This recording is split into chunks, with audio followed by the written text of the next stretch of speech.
The spaceport on Earth's outer orbit was always busy, filled with noise, lights, and hundreds of species walking past each other.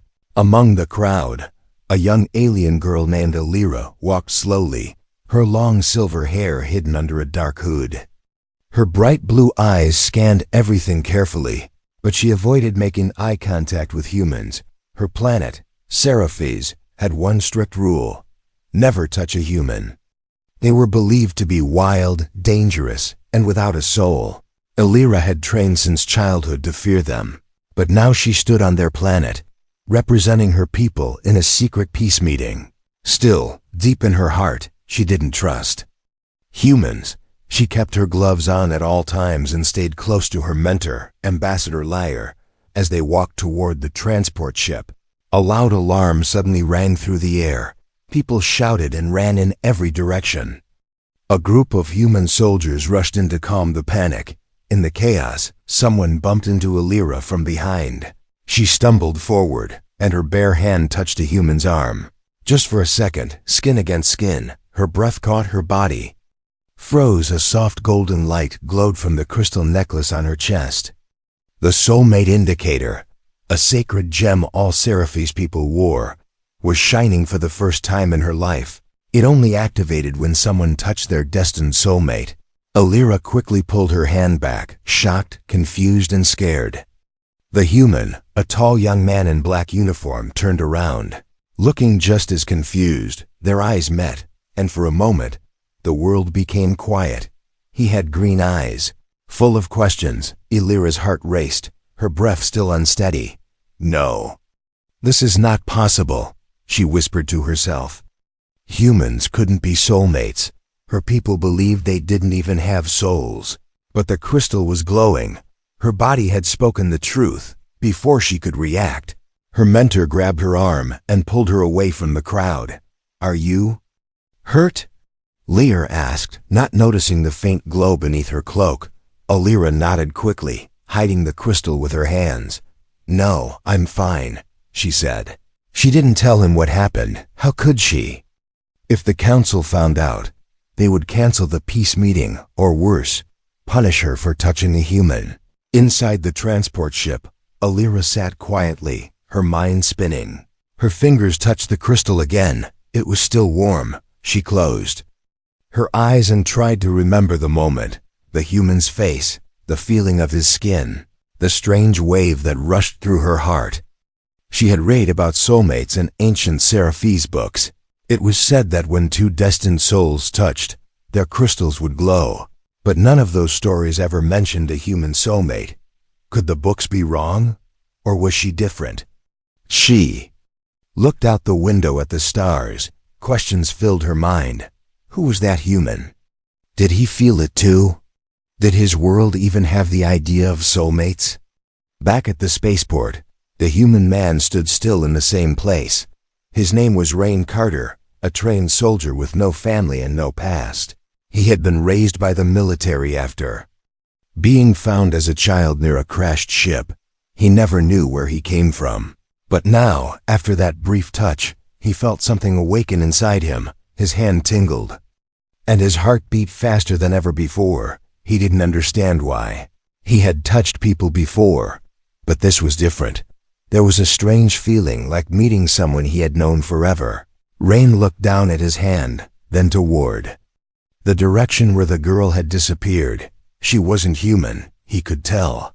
Her skin had a soft silver glow, and her eyes were brighter than the stars. Who was she? And why did he feel like his entire life had just changed? Back in her room, Elira stared at the crystal, still glowing softly under her robe. I touched a human, she whispered. I touched my soulmate. The words felt strange and powerful. She knew her life would never be the same again, and deep inside, a new question started to form. What if everything she had been taught was a lie? She didn't know it yet, but this one touch had started a chain of events that would change the fate of two worlds. And the only thing she could feel right now was fear, and something even stronger than fear, curiosity. Rain Carter couldn't sleep. Even though the night was calm, his heart felt like a storm. He lay in his small room at the Earth Alliance base, staring at the ceiling. The memory of that moment, the accidental touch, the alien girl's eyes, the strange warmth in his hand. It kept playing again and again in his mind. He had touched many people in his life, during training, missions, or by accident, but never had a touch felt like that. Never had a moment felt so alive. His heart had skipped, his breath had changed, and for a few seconds, time had almost stopped. He didn't know who she was, but something inside him whispered, "Find her." Rain sat up and looked at his hand. There was nothing unusual about it. Just his normal skin, calloused from years of training. But the feeling still lingered, like a quiet spark under the skin. A memory of something ancient, something lost. He didn't believe in magic or soulmates. He was a soldier, raised in logic and war, but now logic didn't have any answers, only questions. And one of those questions haunted him the most. Who am I really? Rain's past was a blank page. He had no parents, no birth records, no planet of origin. He was found as a boy near a wrecked ship on Mars 12, alone, confused, and barely breathing. The Earth military had taken him in, trained him, and used him, but they never found out where he came from, and neither did he. He stood up, walked to the mirror, and stared at himself. Short dark hair, sharp jawline, green eyes. He looked human. But that alien girl had looked at him like he was something impossible, like she had seen a ghost or a god. Who was she? He whispered to himself, her eyes, glowing blue like stars, full of fear and wonder. They were burned into his mind. She didn't just bump into him. There was a connection. Meanwhile, on the diplomatic ship heading back to orbit, Alira sat alone in her chamber. Her fingers gently traced the crystal hanging from her neck. It had stopped glowing now, but she knew what it meant. The crystal only reacted to a soul match, and it had reacted to a human, a forbidden, soulless human. She remembered his face, calm but strong, his hand warm, his eyes questioning. He didn't know what happened, did he? He couldn't possibly understand what that crystal meant. And yet, when their skin touched, it felt like the universe had spoken. Not in words, but in feeling, in truth. She was supposed to forget it, ignore it, bury it, but her mind wouldn't. Listen, she had touched fate, and now fate refused to let go. Suddenly, her AI assistant lit up with a soft beep. Incoming data request from Earth. Name, Rain Carter. Division 4, Human Military. Alira's heart skipped. Without thinking, she opened the file. What she saw shocked her more than she expected. No birth record. No DNA database match, no parents. He was listed as a level 0 unknown. Something extremely rare or extremely hidden. Her fingers trembled. What kind of human has no past? No origin, no family, no nation. Unless he wasn't just any human. What if the stories were true? The lost ancestors of Seraphis, the first ones, the primordials. They had vanished thousands of years ago, scattered among stars. The soulmate crystal was not just a romantic charm. It was an ancient genetic sensor, built to recognize matching DNA patterns from the early builders of their race. Her hands turned cold. Could Rain Carter be one of them? Could a human carry the forgotten bloodline of the first people? If the Seraphis Council ever found out, they would not protect him. They would destroy him. The humans must never know they were connected to Seraphis' blood. That would shake the balance of power across the galaxy. Alira stared out of the window, her face pale but calm. She had a choice to make. Forget this and return to her safe royal path. Or find him again, the human with no past, the human who might be her future, and maybe the future of two worlds. The dreams began the next night. Rain was floating in the dark, weightless, silent. Stars spun around him like slow-moving fireflies. Then, a voice whispered, soft, distant, not in any language he knew. Yet he understood every word. Awaken. Child of the stars. He opened his eyes with a sharp breath, sitting up in his bunk. Sweating, the dream was gone, but the voice still echoed in his chest. It didn't feel like a dream. It felt like a memory. Far above Earth, on the orbiting Seraphi's cruiser, Alira moved silently through the restricted archives. Her heartbeat quickened with every step. She wasn't supposed to be here. Not without permission from the council, but she needed answers. About the crystal, about Rain, about everything. She reached the ancient records vault and placed her palm on the scanner. The AI spoke softly. Access granted. Royal bloodline match confirmed. Shelves of glowing data scrolls lit up around her. She moved quickly, searching for one keyword: primordials. In Seraphi's legend, the primordials were a myth. The first life forms who could bend energy, move machines with thought, and awaken. Crystals by touch. They disappeared long ago, wiped out by time, war, or maybe by choice. The Soulmate crystals were created using fragments of their DNA. It was said only someone who carried their blood could activate them. And now, a human, Rain Carter, had done just that. She found one old scroll and pulled it from the shelf. It described early experiments by Seraphi scientists. Project Lumina. It read, test subjects, human-born. High neural activity, no origin records, subject status, unstable, untraceable, terminated, except one. Alira gasped. One survived, one disappeared. She looked at the scanned image at the bottom of the scroll, a baby boy with green eyes, wrapped in silver cloth. He was found near a crashed lab ship on Mars 12. The date matched Rain's discovery exactly. Her hands shook. He wasn't just a random human. He was created. Meanwhile, Rain sat in the med bay of the Earth Alliance base.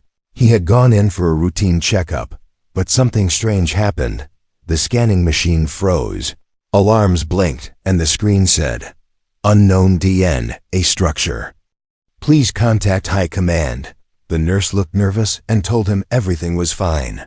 But Rain saw her face. She was scared. He left the room quietly, without a word, that night. He opened a hidden drawer in his room. Inside was a piece of metal he had kept since childhood. A strange curved chip with alien markings. He had always felt it was part of him. Like a puzzle piece, he pressed it to his skin. And it lit up instantly. The lights flickered. His vision blurred, and suddenly, images flashed in his mind. A planet made of crystal, people with glowing eyes, a war in the sky, and a woman calling his name, not Rain. The chip fell from his hand, still glowing. "What am I?" He whispered. He wasn't sure anymore. Not fully human, not fully alien. Something in between. Back on the ship, Alira sat alone in her quarters, her face pale and serious. She now knew the truth and the danger. Rain Carter was not just her soulmate. He was living proof that the Seraphis and humans were once the same. If the council found out, they would never allow him to live. She activated her AI assistant. "Locate Rain Carter," she said. "He must not be left unprotected." Far below, Rain stood on the rooftop of the Earth base, looking at the stars.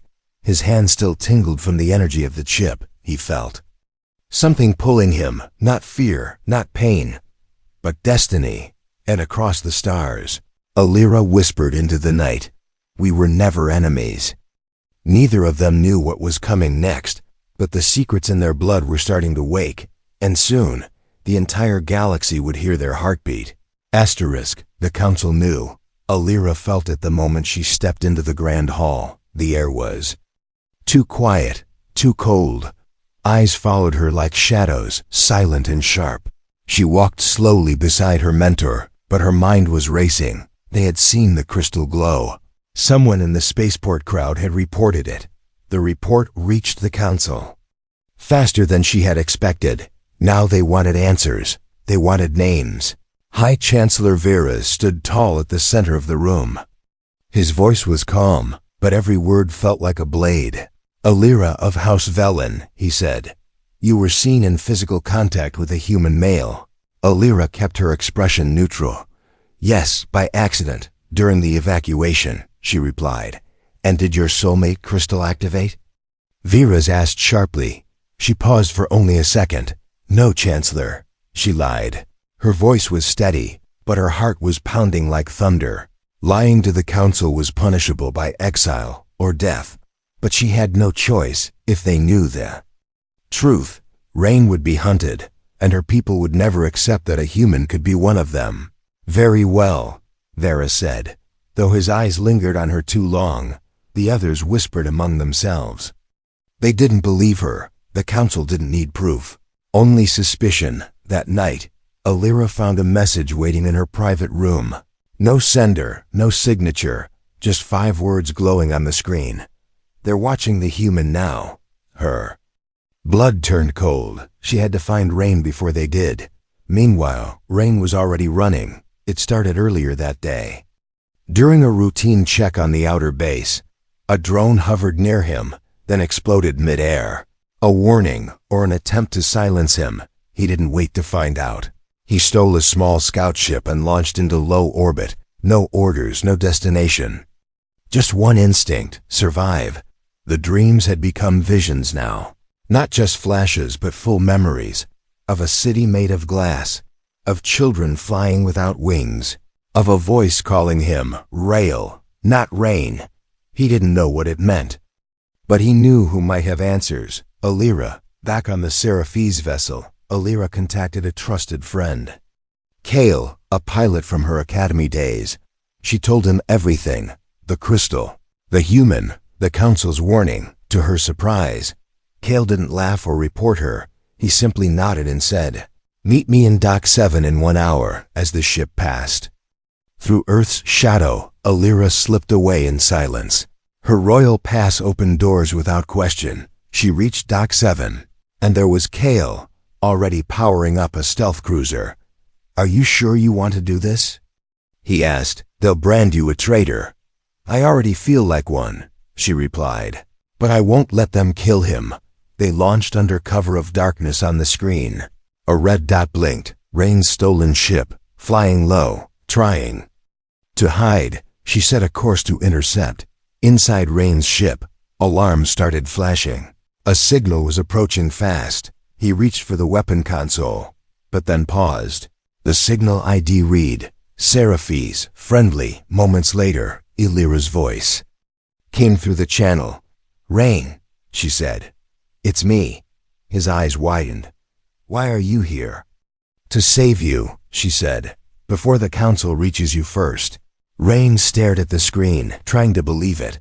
He had no reason to trust her, but when he saw her face, glowing softly in the dim light, something inside him settled, like a storm becoming quiet. He sent his coordinates. They docked ships mid-space, and for the first time since the spaceport, they stood face to face again. Neither spoke at first. They just looked at each other. So many questions in their eyes, so many truths unspoken. Then Illyra took a deep breath and said, "You're not just a human, Rain. You're something much more." Behind them, far in the distance, a silent shadow drifted through space. A council hunter ship, black and invisible to radar, tracking them. Waiting for the right moment to strike. The game had changed. The council had moved from watching to hunting, and now there was no turning back. The door opened with a soft hiss. Dust danced in the light, untouched for decades. Illyra and Rain stepped inside the hidden Seraphis research vault, deep beneath the old moon base. Their shadows stretched across the floor, silent like ghosts returning home. "Are you sure this place is safe?" Rain asked, his voice low. "No," Illyra replied, "but it's the only place left that still holds the original Seraphis creation files." Kale, her old friend and pilot, had helped them escape the hunter ship, but they knew time was running out. The council would be searching every sector. They needed answers. Now the room was filled with crystal panels and glowing walls. At the center was a bioscanner, still active after all these years. Illyra looked at Rain. "If I'm right, this will tell us who you really are." Rain hesitated, then placed his hand on the scanner. It lit up instantly, humming with energy. The walls flickered to life, lines of alien code flowing like water. Then a voice echoed, deep, artificial, yet warm. "Subject match found," it said. DNA classification, class Eero, primordial. Access granted to Lumina Core. Alira froze. Primordial, not legend, not myth, real. And standing beside her, one of them, Rain, stepped back. Confused, what does that mean? He asked. You're not just human, she said softly.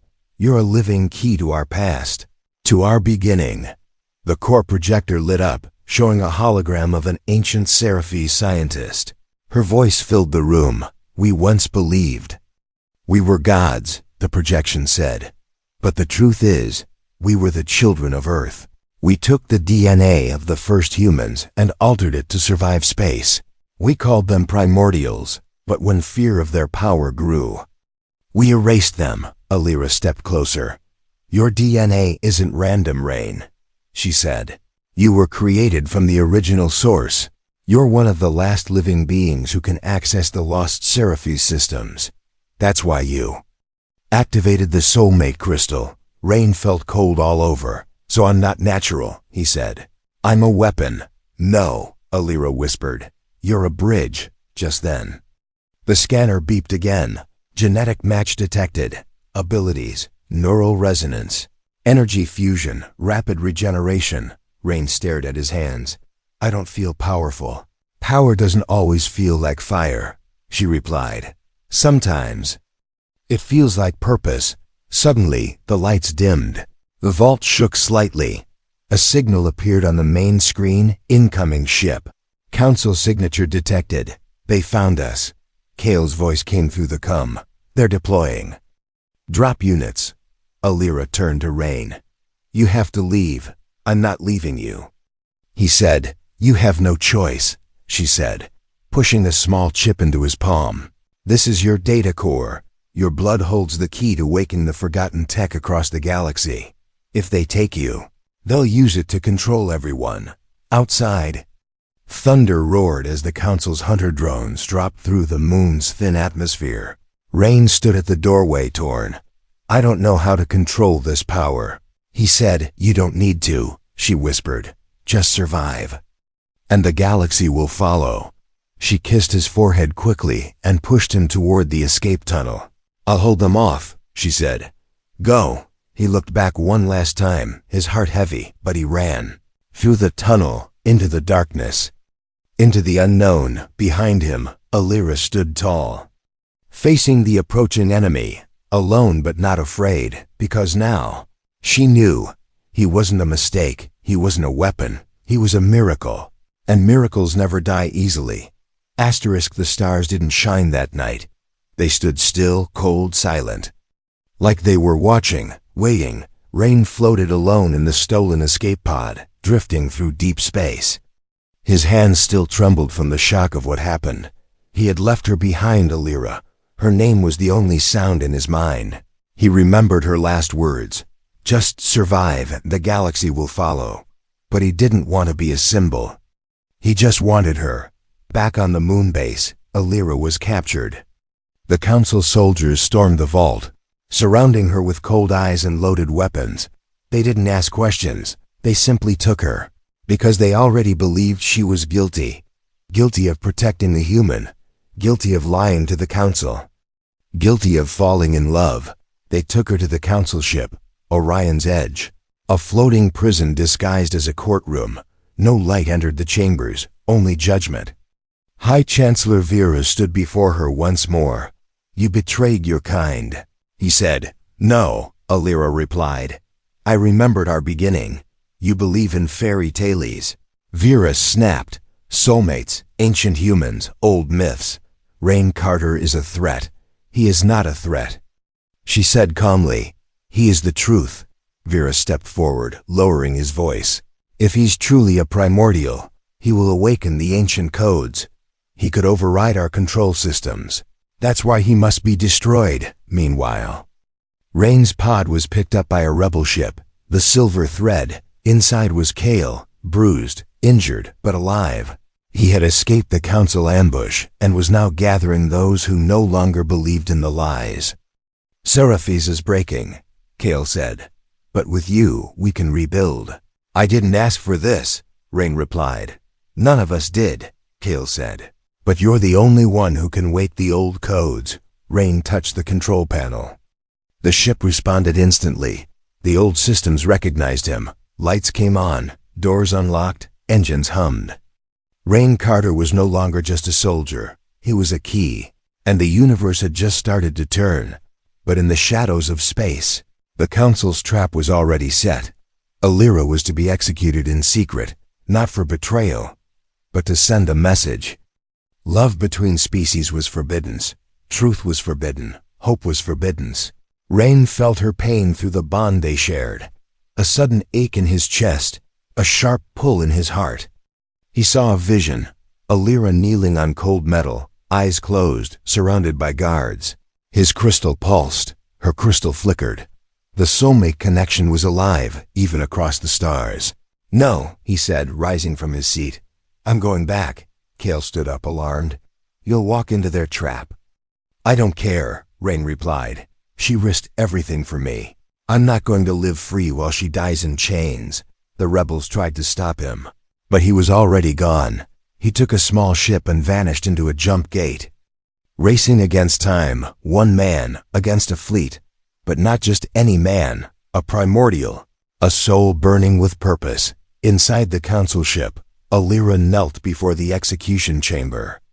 A single tear fell down her cheek, not from fear, but from memory. She whispered his name. Rain. Suddenly, the ship's lights flickered. The floor trembled.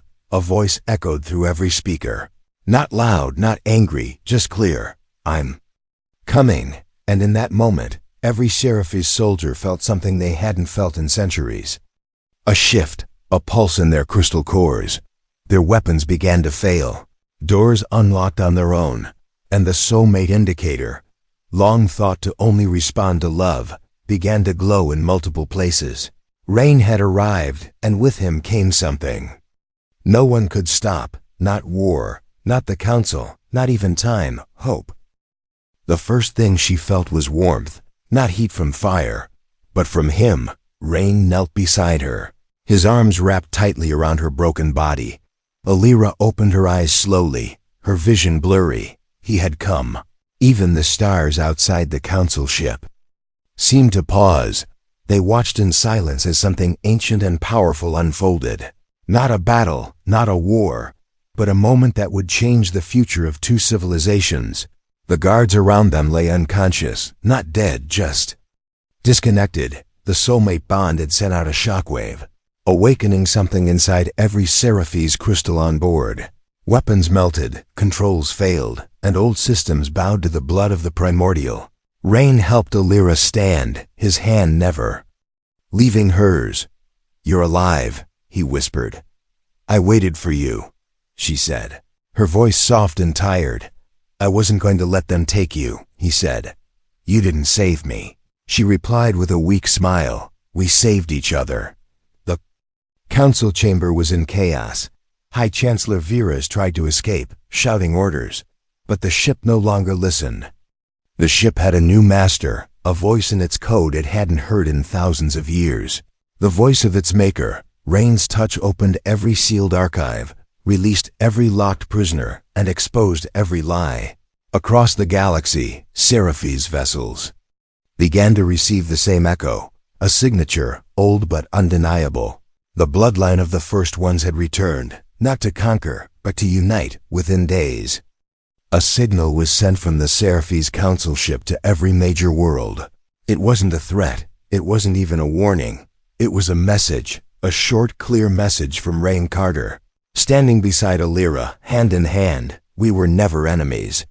He said, "We were family once, and now we have a second chance." Millions watched in silence, humans, aliens, hybrids, rebels, children of stars. And in that moment, something changed. Barriers built by fear began to crack. Weeks later, Alira and Rain stood on a peaceful green planet, a neutral world where humans and Seraphis had built a new home together. The sky was calm, the air fresh. Rain walked slowly through the field of tall grass, Alira by his side. In her arms, a child, their son, born with quiet eyes, and a crystal glowing gently in the center of his palm. The first of a new generation, not divided by race, blood or stars, but connected by choice, by love, by truth. Kale watched from a distance, smiling. Your child's going to rewrite history. He joked, Rain laughed. Let's hope he gets to live it in peace. Alira looked at her son and whispered, no more hiding, no more fear. Only light. The soulmate indicator had once been just a jewel. Now it was a symbol of what happens when truth is stronger than tradition. When love defies law, and when two hearts meet across galaxies and choose each other anyway. The galaxy didn't change overnight, but it had begun to heal, because two souls had dared to believe in something bigger than fear, and that was enough.